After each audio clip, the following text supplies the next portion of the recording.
సినీ నటుడు పోసాని కృష్ణమురళికి 14 రోజుల రిమాండ్ విధించింది Kurnool magistrate. CM Chandrababu, deputy CM Pawan Kalyan, మంత్రి నారా లోకేష్లపై అనుచిత వ్యాఖ్యల నేపథ్యంలో పోసానిపై కర్నూలు జిల్లా ఆదోని 3వ పట్టణ పోలీస్ స్టేషన్లో కేసు నమోదైంది. దీంతో గుంటూరు జైలులో రిమాండ్గా ఉన్న పోసానిని తమకు అప్పగించాలని ఆదోని పోలీసులు జైలు సిబ్బందిని కోరారు. వారు అనుమతి ఇవ్వడంతో అదుపులోకి తీసుకుని వైద్య పరీక్షల అనంతరం పోసానిని కర్నూలుకు తరలించారు. అనంతరం న్యాయమూర్తి ఎదుట ప్రవేశపెట్టారు.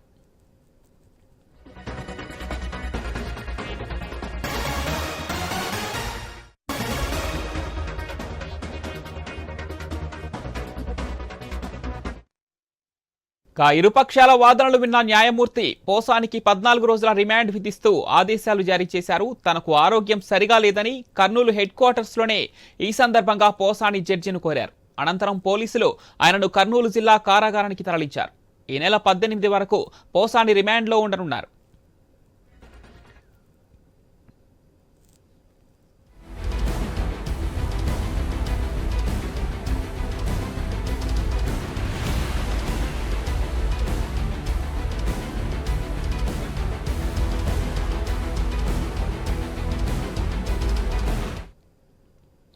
సినీ నటుడు పోసాని కృష్ణమురళికి 14 రోజుల రిమాండ్ విధించింది Kurnool magistrate. CM Chandrababu, deputy CM Pawan Kalyan, మంత్రి నారా లోకేష్లపై అనుచిత వ్యాఖ్యల నేపథ్యంలో పోసానిపై కర్నూలు జిల్లా ఆదోని 3వ పట్టణ పోలీస్ స్టేషన్లో కేసు నమోదైంది. దీంతో గుంటూరు జైలులో రిమాండ్గా ఉన్న పోసానిని తమకు అప్పగించాలని ఆదోని పోలీసులు జైలు సిబ్బందిని కోరారు. వారు అనుమతి ఇవ్వడంతో అదుపులోకి తీసుకుని వైద్య పరీక్షల అనంతరం పోసానిని కర్నూలుకు తరలించారు. అనంతరం న్యాయమూర్తి ఎదుట ప్రవేశపెట్టారు. Sir 1 second sir sir sir hello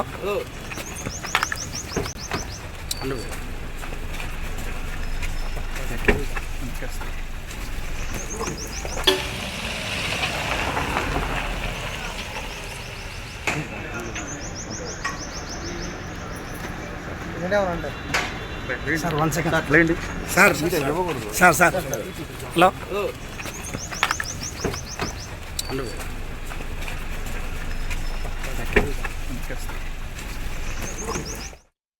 పక్షాల వాదనలు విన్న న్యాయమూర్తి పోసానికి 14 రోజుల రిమాండ్ విధిస్తూ ఆదేశాలు జారీ చేశారు. తనకు ఆరోగ్యం సరిగా లేదని కర్నూలు హెడ్ క్వార్టర్స్లోనే ఈ సందర్భంగా పోసాని జడ్జిని కోరారు. అనంతరం పోలీసులు ఆయనను కర్నూలు జిల్లా కారాగారానికి తరలించారు. ఈ నెల 18 వరకు పోసాని కృష్ణమురళి రిమాండ్లో ఉండనున్నారు. పోసానికి 14 రోజుల రిమాండ్ విధించింది కర్నూలు మేజిస్ట్రేట్. దీనికి సంబంధించి మరిన్ని డీటెయిల్స్ మా ప్రతినిధి కిషోర్ అందిస్తారు. కిషోర్, రాష్ట్ర వ్యాప్తంగా 14 కేసులు నమోదయ్యాయి. ఈ నేపథ్యంలోనే ఆదోని నుంచి ఇప్పుడు కర్నూలు మేజిస్ట్రేట్లో హాజరుపరిచారు. 14 రోజుల రిమాండ్ విధించారు పోసానికి. దీనికి సంబంధించిన కంప్లీట్ డీటెయిల్స్ ఏంటి కిషోర్? పవన్ నిన్న రాత్రి పొద్దుపోయిన తర్వాత గుంటూరు నుంచి కర్నూలుకు తీసుకొచ్చినటువంటి ఆదోని పోలీసులు ఆదోనిలో ఉన్నటువంటి న్యాయమూర్తి అందుబాటులో లేకపోవడంతో కర్నూలులోనే న్యాయమూర్తి ఎదుట పోసాని కృష్ణమురళిని హాజరుపరిచారు. అయితే కర్నూలులో ఉన్నటువంటి న్యాయమూర్తి ఆయనకు 14 రోజుల రిమాండ్ విధిస్తూ కర్నూలు జైలుకు తరలించాల్సిందిగా ఉత్తర్వులు జారీ చేశారు. అయితే తనకు ఆరోగ్యం సరిగా లేదని తనను కర్నూలు హెడ్ క్వార్టర్ లోనే ఉంచాలని న్యాయమూర్తిని పోసాని కృష్ణమురళి రిక్వెస్ట్ చేసినప్పటికీ కూడా 14 రోజుల రిమాండ్ కు వెళ్లాలని, కర్నూలు సబ్ జైల్లో ఉండాలని ఉత్తర్వులు జారీ చేశారు. అయితే పూర్తి స్థాయిలో కూడా అంటే నిన్న గుంటూరు సబ్ జైలు నుంచి పీటీ వారెంట్ మీద ఆదోని పోలీసులు అరెస్ట్ చేసిన అదుపులోకి తీసుకుని కర్నూలుకు తరలించారు.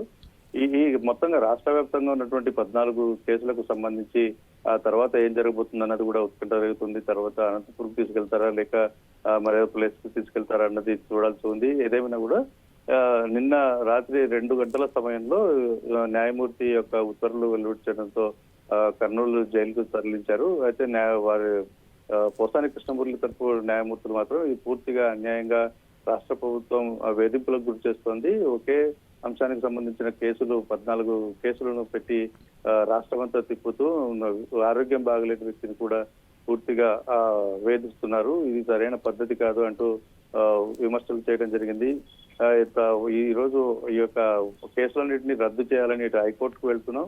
అలాగే ఈ యొక్క వీటి మీద న్యాయ పోరాటం చేస్తామని చెప్పి పోసాని తరపు న్యాయవాదులు చెప్పిన పరిస్థితి ఉంది. Right Kishore, thank you.